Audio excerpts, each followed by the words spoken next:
Salut à tous, c'est Steven et on se retrouve aujourd'hui pour une petite sélection d'objets high-tech qui coûtent tous moins de 50 €. Ça faisait plus d'un an que j'avais pas continué cette série et il est temps de reprendre ça.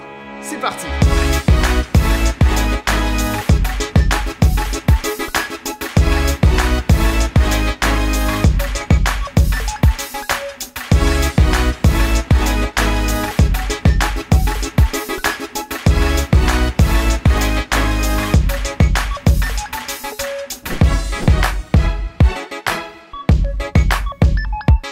Bon, comme il peut pas exister une sélection sans une enceinte Bluetooth, celle que je peux vous conseiller en ce moment, c'est celle-ci. 20 watts de puissance et une autonomie d'un petit peu plus de 10 heures en écoute continue. C'est très intéressant à ce prix-là, sachant que la durée d'écoute peut monter bien plus haut si vous choisissez de vous raccorder en filaire plutôt qu'en Bluetooth, grâce à la prise mini jack au dos. Sur le dessus, on va trouver 5 boutons. Le premier sert à allumer et éteindre l'enceinte.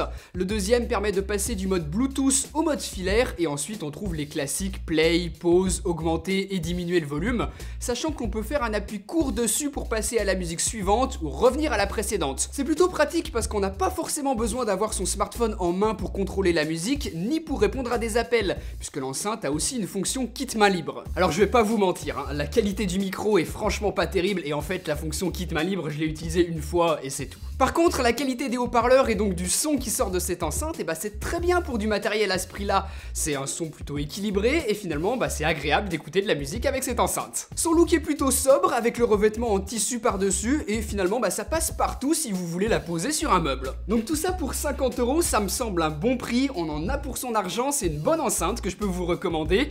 Et pour tout vous dire, moi je l'ai même payé 45 € au moment où je l'ai acheté parce qu'il y avait un code promo sur Amazon pour cette enceinte qui d'ailleurs est toujours d'actualité je crois. Donc de toute façon, je vous mets le lien en description de vidéo et je vous laisserai regarder tout ça. Si vous êtes plutôt casque pour écouter tranquillement votre musique, j'en ai un excellent que je peux vous conseiller et clairement c'est mon préféré en dessous de 50 €. C'est un Audio-Technica, la marque chez qui je préfère m'équiper lorsque j'ai besoin d'acheter du matériel son.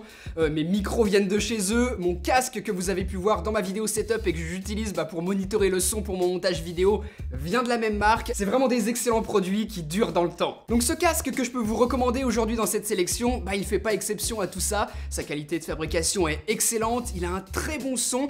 Encore une fois, c'est un son très neutre, c'est des casques qui sont plutôt destinés aux gens qui travaillent l'audio à la base.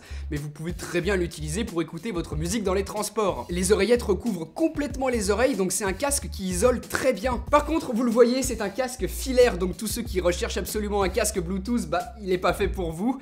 Mais par contre, pour tous les autres, si vous recherchez du bon son sur un casque sans trop vous ruiner, c'est vraiment un casque que je peux vous recommander. Moi, lorsque je l'ai acheté, il était dispo que dans cette couleur noire, mais maintenant j'ai vu qu'il existe aussi en blanc.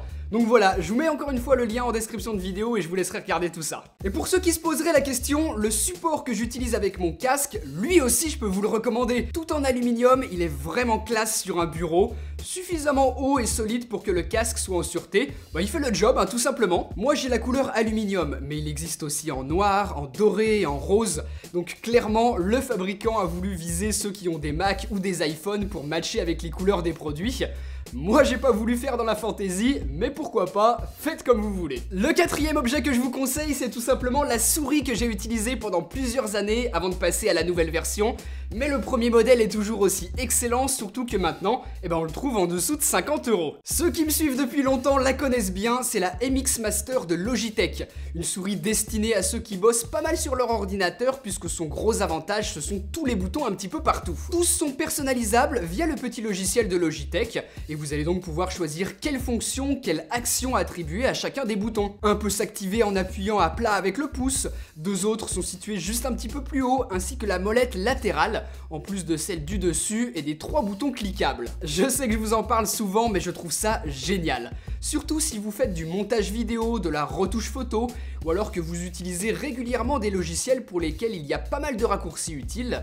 Là, vous les programmez sur les différents boutons et ça vous fait gagner un temps fou. Je trouve que la taille est parfaite, on l'a bien en main et mine de rien, c'est un critère important. Elle peut se connecter à 3 appareils Bluetooth et le bouton de switch en dessous permet de passer facilement de l'un à l'autre. Bref, vous l'aurez compris, c'est ma souris préférée et en plus de ça, maintenant qu'on la trouve en dessous de 50 €, je la conseille vraiment à tout le monde. Comme tout le reste, lien en description de vidéo si vous êtes intéressé. Bon, casque, souris, il manquait plus que le PC.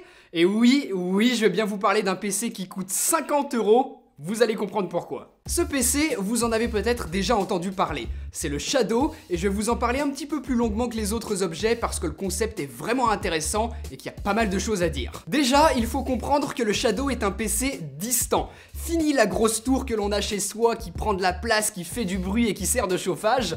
Là, le PC se trouve sur les serveurs de Shadow et on y accède à distance avec plusieurs manières possibles. Première solution, c'est le boîtier. Raccordé au réseau, il sert simplement à faire la liaison entre votre écran et les serveurs de Shadow en décodant le flux vidéo. Vous y branchez clavier, souris, casque, disque dur externe, clé USB, bref, tout ce que vous voulez et ensuite vous avez accès à votre PC personnel en profitant de toute sa puissance. Ce boîtier, je le trouve intéressant si vous n'avez pas du tout de PC et que vous avez simplement un écran, clavier, souris, ou alors que vous souhaitez dédier une partie de votre bureau à votre Shadow PC, que vous allez le poser là et qui va pas en bouger. Pourquoi pas? Mais sinon, vous pouvez très bien vous passer du boîtier puisque Shadow propose une application PC et Mac qui vous permet de vous connecter à votre PC distant. Une fois en plein écran, on a tout simplement l'impression que la machine se trouve chez nous. C'est totalement transparent. Là, par exemple, je suis en train de faire un gros montage sur Adobe Premiere sur un MacBook Pro de 2011 en passant par mon Shadow PC justement. Inutile de vous dire que si j'avais essayé de faire ce montage sur mon MacBook Pro directement, le truc il aurait explosé, hein. Il est plus du tout à jour, il est beaucoup trop vieux pour ça. Donc vous comprenez le principe, ça vous permet de bénéficier de toute la puissance du PC Shadow sur un ancien Mac ou sur un ancien PC. Là, toute la puissance est sur les serveurs de Shadow qui mettent un bon gros PC à disposition et moi, avec mon petit ordinateur tout simple, je m'y connecte et je profite de toute cette puissance. C'est aussi la différence avec d'autres services de cloud gaming qu'on a déjà pu voir. Là, vous ne partagez pas votre carte graphique avec d'autres utilisateurs, ni le stockage d'ailleurs. Tout reste privé. Et pour ceux qui seraient intéressés par la config, vous avez l'équivalent d'un Intel Core i7, une GTX 1080, 12 Go de RAM et 256 Go de stockage. Bon, vous vous en doutez, avec ça on fait tourner n'importe quel jeu. Et en plus de ça, plus besoin de se soucier d'upgrade soi-même son PC comme on le ferait avec un ordinateur que l'on aurait physiquement chez soi.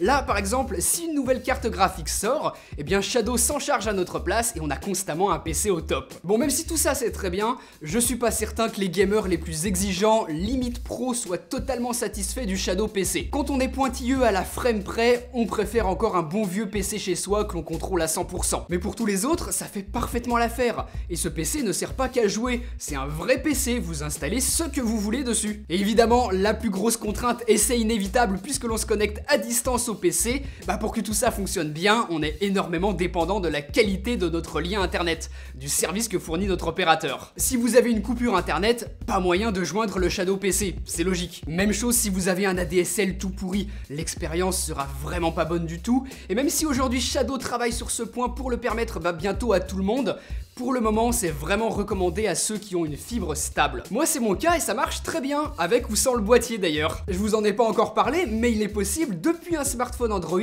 d'accéder à son PC. Et ce sera également bientôt possible sur iOS quand l'application sera là. Donc on peut par exemple imaginer, avec une tablette et une manette Bluetooth, de jouer à un gros jeu PC en déplacement. Les possibilités sont énormes. Donc voilà, sur le papier, ça a l'air excellent. Dans la pratique, pour moi, ça fonctionne bien, mais je l'ai pas du tout depuis suffisamment longtemps pour vous faire un vrai retour d'expérience dessus. Beaucoup d'améliorations sont à venir, de nouvelles fonctions qui manquent ou bien sont en bêta vont être ajoutées, donc c'est pas encore le produit parfait qu'il vise à devenir, mais c'est en bonne voie. Si c'est quelque chose qui vous intéresse, surtout n'hésitez pas à me le dire, je pourrais très bien vous en reparler dans plusieurs mois pour faire un gros point là-dessus et vraiment vous en parler en détail parce qu'il y a énormément de choses à en dire. Tout avance très vite et je suis vraiment content que ce soit une boîte française qui propose quelque chose d'aussi innovant. Je vous ai dit que ça coûtait 50 € parce que c'est tout simplement le prix par mois sans engagement et c'est ce que je vous conseille de faire si vous voulez tester le service, voir si ça fonctionne bien avec votre lien internet. Et ensuite, si ça vous convient, vous pouvez vous abonner sur 3 mois, sur une année entière et là les prix sont bien plus bas, ça devient vraiment intéressant. Le boîtier lui s'achète ou se loue séparément, donc là vraiment c'est à vous de voir si vous en avez l'utilité ou non et dans tous les cas je vous mets dans la description de la vidéo le lien vers le site internet, vous aurez toutes les infos et je vous mets également mon code parrain pour que vous et moi on ait 10 € de réduction sur le premier mois. Ça peut être sympa si vous voulez juste tester sans trop dépenser et voir si ça vous plaît. Voilà, n'hésitez pas à me dire ce que vous avez pensé de tout ça et puis nous on se retrouve très bientôt pour une prochaine vidéo. Allez, salut!